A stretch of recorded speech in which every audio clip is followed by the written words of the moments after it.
And then we have thousands of people viewing you live from all over the world, all your children, all your members of your family, from every country. And then we have every country on the people planet watching you live right now. Merci, merci beaucoup. So, today we cross 23 years, and that's a landmark. And it's a very important milestone for us. It's happening at a time where the whole world is essentially going through challenging times. And it's important that in the midst of this celebration that we take a little moment to be serious for a while. We will get into celebrating a little bit further down, but first of all, to all of you, we need to take a little moment to recognize that the world out there is being devastated. Economically, it is a wasteland out there. All right, and when we eventually come out of this pandemic, we come out of the tunnel, which is right now a distant light at the end of the tunnel. But as we come out of it, it will be devastating. The reason I'm pointing that out is for one reason only. And that is to remember that today, if you have a roof on your heads, if you have a place that you can go to work, if your family is with you, if you're not in a hospital somewhere worried about somebody, or not in a hospital yourself, if you're not shaken to your core by somebody being taken up by the challenges out there in one form or the other, if you're just going through life normally, if you get up in the morning, see the sunshine, and breathe, be grateful. That is what the 23rd anniversary is about, first and foremost, to be grateful. We are alive, we are well, those around us are well, then we can continue to do what we are doing to keep on serving a higher and more noble purpose than the one we were born to, that we keep on aspiring. But the fact that we can do all of this is a major plus. It's a celebration by itself, the gift of life. The fact is, if we can actually start from that place in our minds, then there's nothing that we cannot conquer. It's as simple as that. What I'm hearing all the time is about the challenges we are facing, the fact the pandemic is out there, people are losing jobs, etc., etc. Yes, all of that is true. But what is also true is that we are alive, we are healthy, and we are able to do something with our lives. Let us not waste this opportunity, because life is so precious. It is truly a gift, and you don't know how much of a gift it is until it is taken away from you. Until someone close to you is being challenged, you have no idea how precious it is. You take it so much for granted.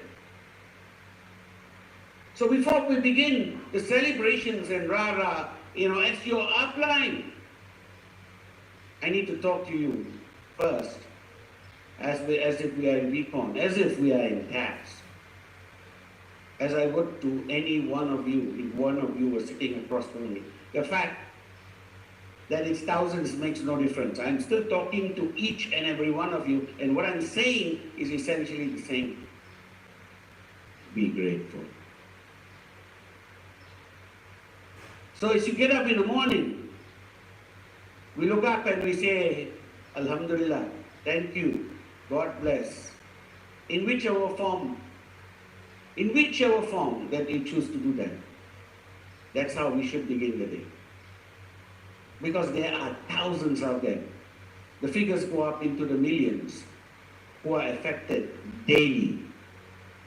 People I've known people I've actually known have passed on.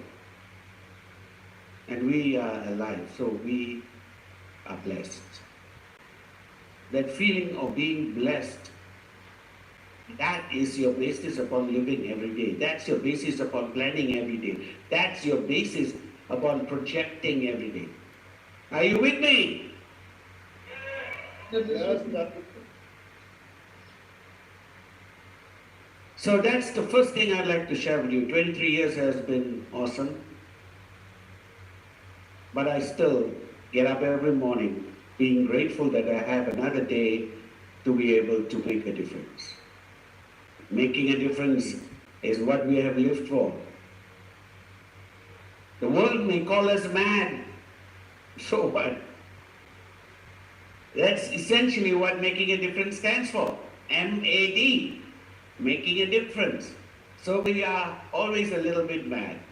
But mad is good. Mad is in fact great. Mad means we don't follow the sheep. 98% of the planet are essentially following something or the other. To me, that is mad. To me, being different gives me life. Being different gives me purpose.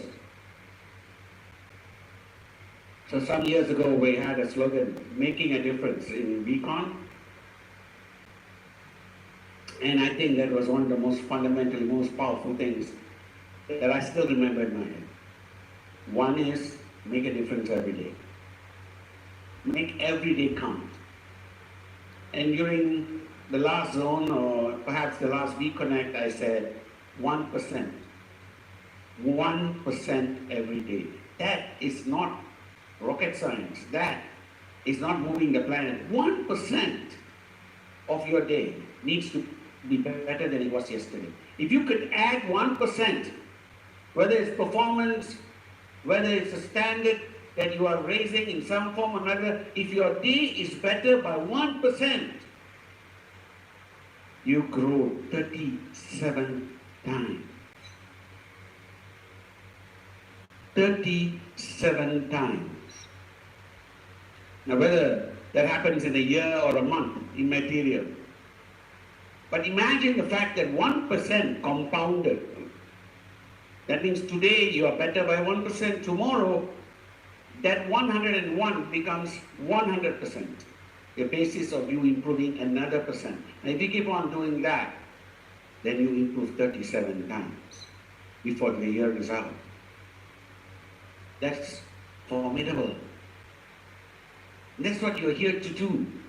Because, you see, as I pointed out to Patman over all these years, every time I see Patman, every time I see the We partners, every one of you out there, my chiefs, my directors, my HODs, you know what I see most?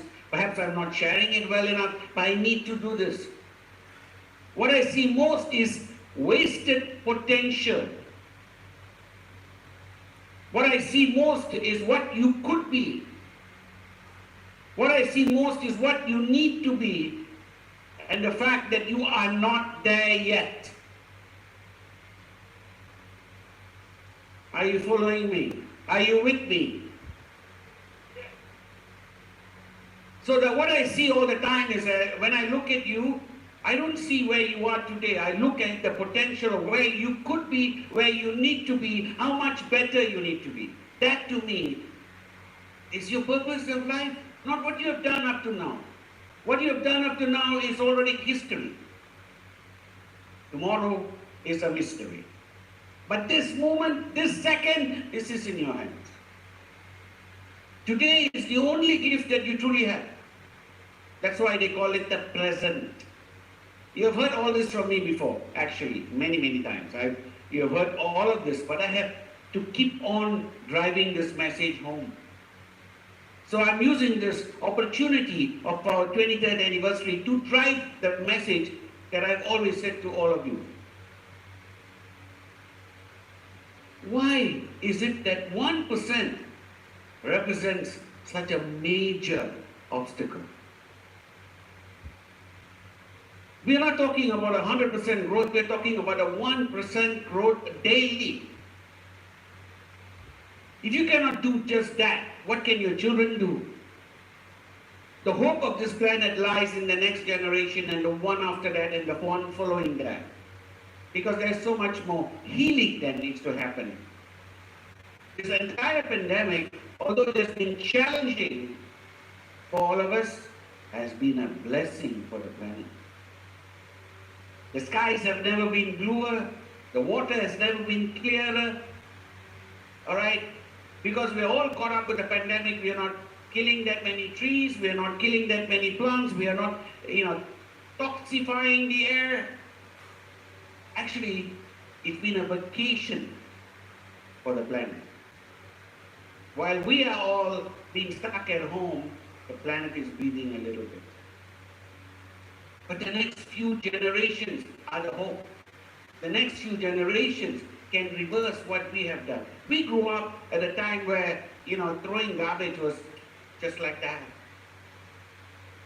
In all the countries that I have been to, the ones that I was born and brought up in, garbage means bringing down the car window and boom, out through the window.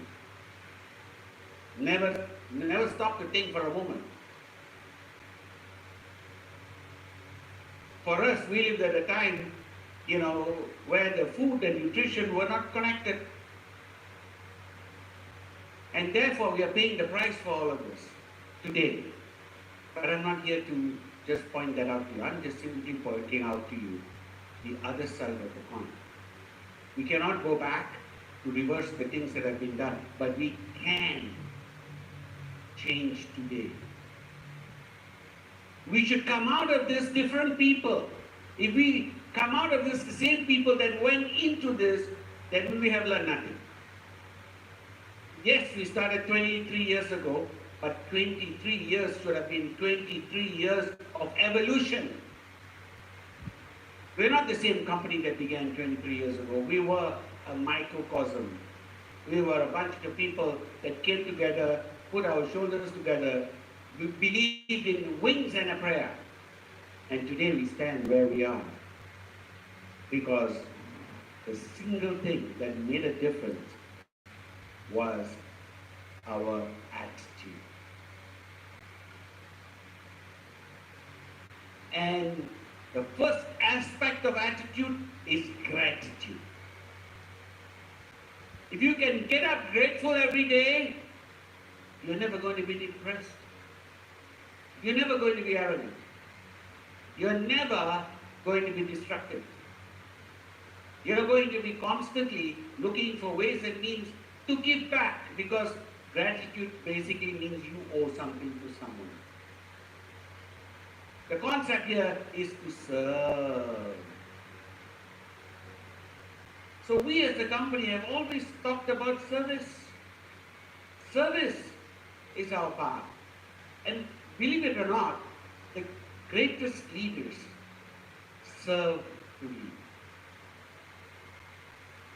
And they lead to serve. So it's called servant leadership. There's one secret I would share with all of you today. In your homes, wherever you are, it's not a secret to many. But even for me, when I come into my office, be it in Hong Kong, or in Bangkok, or in Kuala Lumpur, or anywhere in the world, if I have an office, there's a pair of slippers sitting on my chair. I come to those pair of slippers, I picked it up, reverently, thank him for everything that I have today, and then say, can I please, today, for just a while, act on your behalf. So I get his permission and I start work. Now what does that do for me? It basically reminds me every single day that what I have is his gift to me.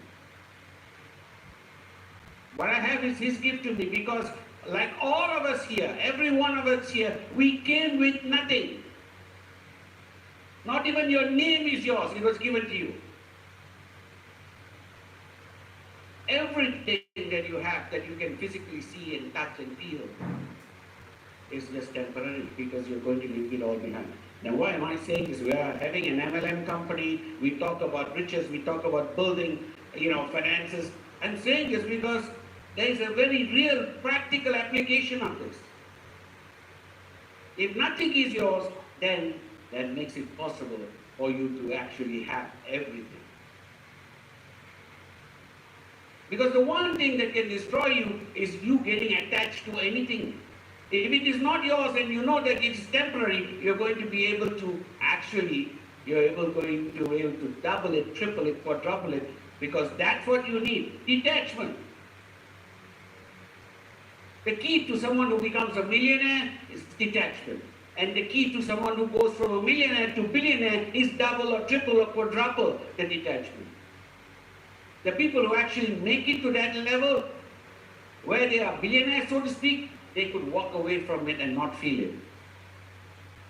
But today, if you walked into your bank and your bank account was suddenly zero, a lot of people I know here will have to carry out on a wheelchair, heart attack, stroke, all because a piece of paper says your bank account is zero. Are you with me?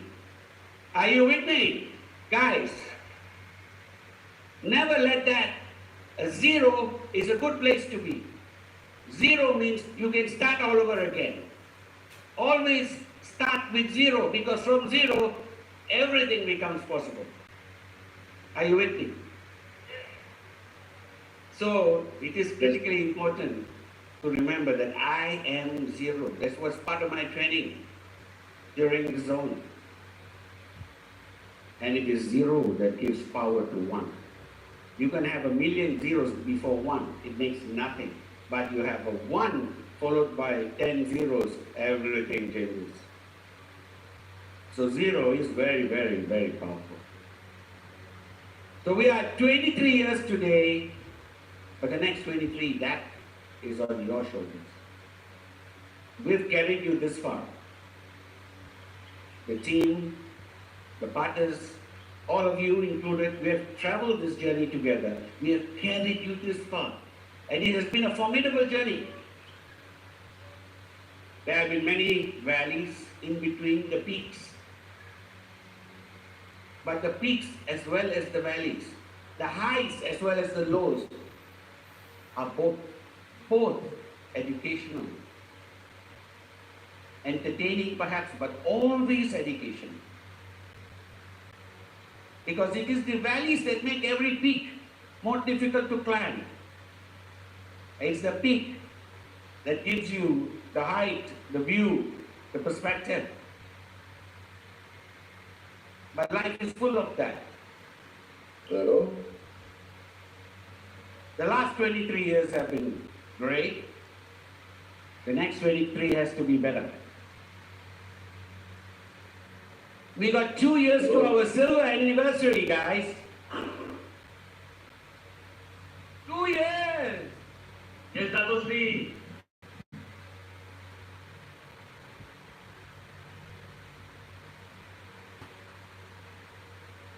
I did warn you, I'm going to be serious for a while. Because it's so important for us to do that. We need to start with that gratitude. Then our attitude will be right.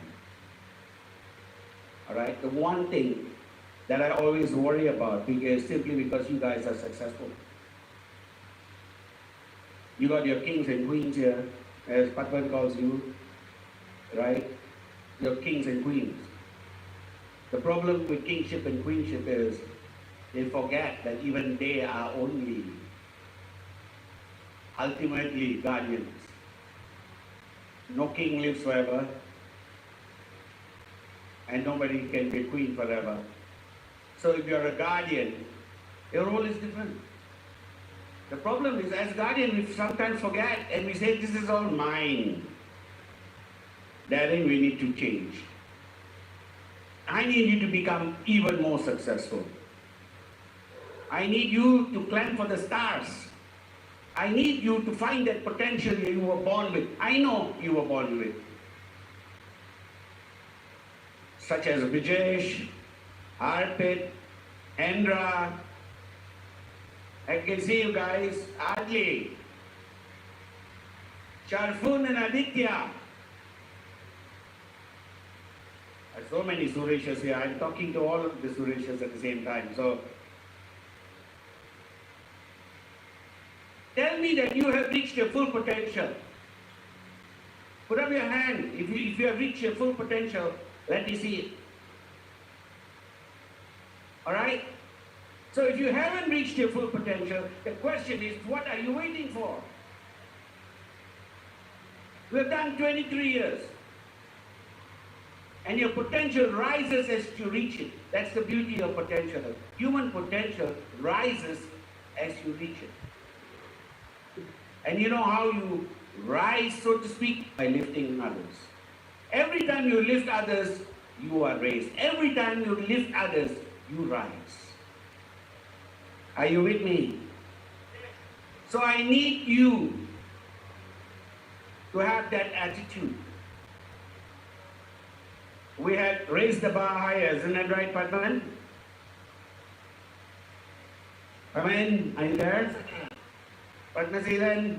Yes, and I'm here. Whatever, there was a song that went with that, isn't that? Raise the bar higher or something. Raise the bar higher.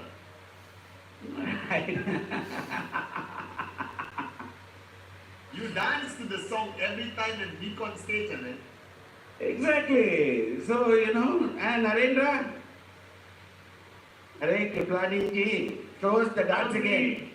Happy anniversary, Dato. Happy anniversary. Let me see that dance.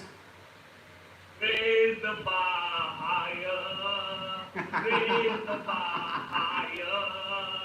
Hey. Woo!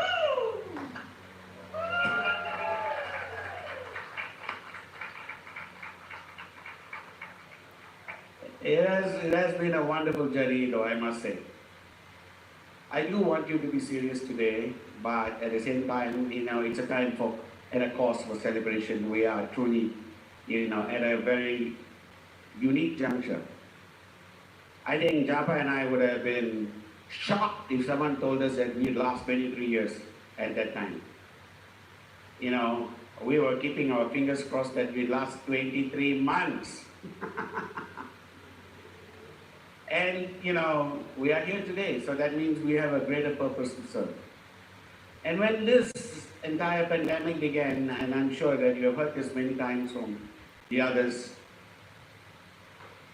from Chief and from Japa himself and from Kuna, who would have spoken before me. I can tell you this, at the time the pandemic started, we were all shaken up again, and we were not sure. And we had to pull our belts tighter, we had to call upon our staff to basically, hold together. We had to get leaner and meaner. All of this we did. But then we broke through. We hit the ground running. And we were able to, bounce back. Now, how is that possible? It's possible when our cohesion, our unity, this brotherhood of man comes together. One of the other slogans we had in VCon was, "We are one." That's something that I have truly believed in from day one. Insofar as I'm concerned, it's ridiculous to look at the surface of anything, such as having a class difference, a caste difference, a color difference, a culture difference, a country difference. All of this are totally irrelevant. You cut your hand and you cut mine and it bleeds red. The only thing that's relevant is we are brothers, we are sisters to someone. We are fathers or mothers, definitely sons or daughters to someone. Uncles, aunts. In some form or other, we are connected to the human race. There's 7 degrees of separation, according to one study, between all of us on the planet. They call it the 7 degrees of separation. Meaning that one person knew, say, 100 people in his lifetime, or maybe 1,000. Then in that 1,000, each one of them has a circle of 1,000 each.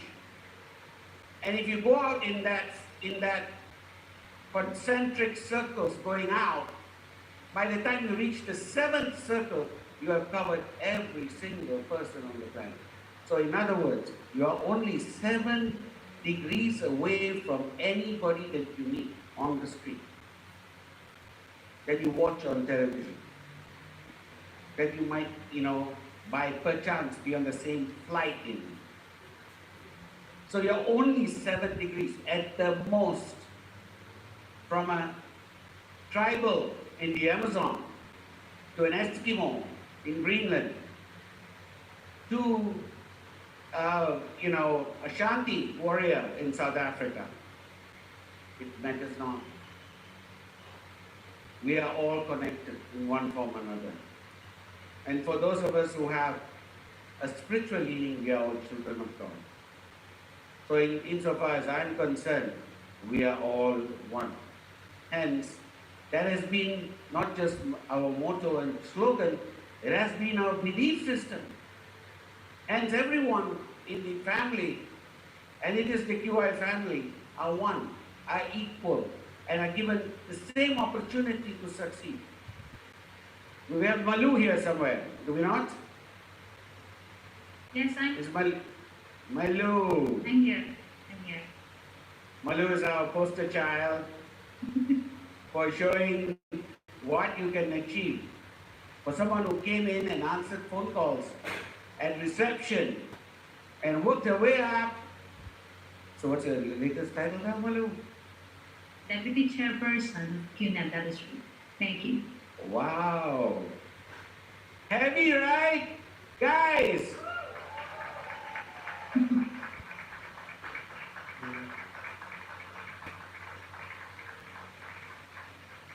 And she proves that point, that you can be anyone that you want to be. You can be any position that you aspire, as long as you are simply perseverant, persistent, and patient. And Malu, your journey has been amazing. We have heard it many, many times, but most of all, I think the most powerful thing Malu brings to the table today is not her journey from, zero to where she is right now, but her journey with her life. Malu basically had to deal with the other C, so to speak. Your problem is the big C, which I'm concerned about all the time, the comfort zone. That's killing you, all of you guys. In one form or another, a comfort zone. Don't smile at me, all right? You know it's happening, you know it's real, and you know that's the only thing pulling you down, the comfort zone. But the other C is so-called cancer. To be able to survive that takes a real courage of a warrior. Are you with me? And Malu is back here with us, striving, and it's as much of a warrior as anyone could be. Malu, you have to take this from us, Malu. For empowering all of us here, thank you so much. Thank you, Dato. I'm very, very grateful to be here. Thank you, Dato. I'm very grateful for you, Mr. Bismarck, and for everyone. Thank you so much. I think you have already heard from Chief. But the best I can do, there's a lot attributed to what I've been able to change and the people that have allowed me to change. But the best I can do is to be a clarion call. The best I can do is stand up here and shout at you. But believe me, that's what has worked for me. I went through a greater part of my life totally oblivious to what I could be. Someone shouted, and I heard it. But it's probably the same shout that I've, been going on in my head or around me since I was a child. But this time around, it hit. And I realized there is so much more I could do. Hence, I'm doing the same thing, paying it forward to each and every one of you. I may be doing this 23 years, but if I keep on doing it, I will be doing it for the rest of my life. And that is to say, be the best that you can be. To do anything else is a disservice to yourself. To do anything else is not recognize that gift that He has given you of life itself. To do anything else is not a service to the children that you have brought into this world. To live less than you can be is so sad. Because the one place that you will regret it, 100%, I guarantee you right now, is when you don't have it anymore. And I'm saying this again and again, and I sound like a networker, but then that's what I am. First and foremost, I'm a networker, so I'm talking to you as a networker first. Are you with me? Yes, Dato. I've done my corporate speech. So from the networking side, I'm saying to you, wake up, arise, awake, achieve. I don't care if it's 23 years old, but let me repeat it again. Arise, awake, achieve. That's the word that must ring in your ears. The first mantra, arise, awake, achieve. And what do you do? How do you go past all the obstacles, deal with them, challenges that come your way? They constantly come up. And they come up in a way or a fashion you can never expect. It comes up, with you being totally oblivious to it, but it is right there in front of you. And the only way past it is to adapt, adjust, accommodate. You have heard this again. Adapt, adjust, accommodate. So you start with arise, awake, achieve, then you go on to adapt, achieve. Adapt, adjust, accommodate. And these need to ring in your ears somewhere. And you need to have patience, persistence, perseverance. Because that's essentially the attitude. When you rush it, it fails. We are here for 23 years because fast is slow, slow is fast. Patience, persistence, perseverance. And it's necessary. Absolutely. And ultimately, you have to have some daring, you have to have determination, and you have to be dedicated. What else is there for you to do? When we look back at life, it is not about the wonderful photographs that you have lost in all the photo albums. Nowadays, no more photo albums, It's in your iPhone. It's even worse. Because at least photo albums, you take it out every once in a while and dust it. Now it goes into iCloud, and from iCloud, it's down there lost in the clouds. There's so much crap out there in iClouds right now, I don't think anyone will ever find anything. And there lies your memories, your treasured memories in photographs. Is that what your legacy is? A bunch of photographs? Looking back at memories and saying, oh, this has been fun and games. No. Your achievement should be lifeblood. It should be in the legacy of your children, in the legacy of the people you have mentored and guided, in the legacy of what you have built. Living, breathing legacies. And therein lies our path as networkers. We have looked at all of the things that have improved our business, product, plan, right? We have tried to perfect the company, perfect this, perfect that, worked on systems and kept on working in systems. Every time I sit with the We partners, every time I sit with all of you, that's been what it's all about. Nobody comes to me and says, how do we perfect the people? They come to me and say, perfect the product, perfect the delivery, perfect, this, that, and the other. That's what the corporate side is there to do. What you have to do, your greatest treasure is your people. You build your people and your people will build you. It's as simple as that. I have intrinsically believed in this. I continue to believe in this. And I'm saying to you after 23 years, to heck with everyone else. This is the only way forward. So my treasure, if you like, is not in some bank account, some asset, some land, and all of this is total garbage. Why is it garbage? I like it when Japa used to tell me it's garbage. In the early days, Japa was very switched on, you know. He had just come out of this monastic existence, and that was a totally heavy Japa. So when I talked to him, because I make this, presentation to him every few months about how much we have earned, this, that, and the other, because I was the MD.